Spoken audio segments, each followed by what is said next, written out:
Kain tayo tayo. Natusog ba kayo? Gano'ng karami? Sarap. Okay. So, kaya ako umuwi dito para makita kayo na naka-smile. Hindi ko man kayang gawin palagi, pero pag may time na ganito, gusto ko nakita kayo nakangiti. Okay? Ito kayo nakapanakangiti. Okay? So, itong mga to, blessing from God. So, mamaya mamimigay tayo ng gift para sa inyo. Okay? Excited na kayo? Kumain naman? Okay, so, itong pag-share ko ng blessings sa lahat, hindi man marami, pero paunti-unti, nararagdagan yung bilang na natutulungan natin, kasi nakatanggap din tayo ng blessings na sinishare lang natin sa iba.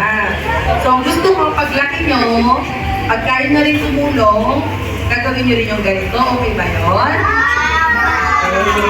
So, masarap ang pakiramdam na nakakapag-share kayo ng blessing.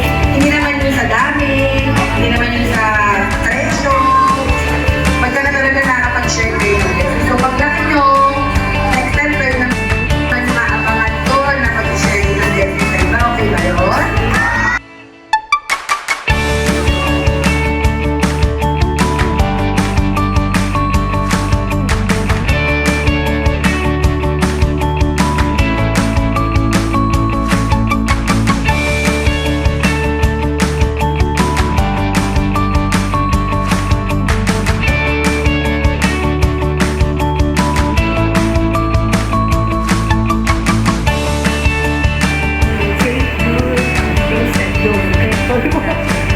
Kaya po, manito po kami ngayon para mag-share ng blessings. Kumating na yung church, sila kumating ngayon. So, ginagawa natin ito para mag-share ng blessings na natanggap po. So, hindi pa natin kayang biglaan na marami, pero at least, hopefully, nadagdagan na matutulungan natin. So, ngayon naman natin na magpapasko, masarap sa pakiramdam na nakikita yung mga ngiti sa mga bata na kumating ngayon. Especially sobrang daming pumunta rin ng mga estudyante na nag-volunteer para sumuporta sa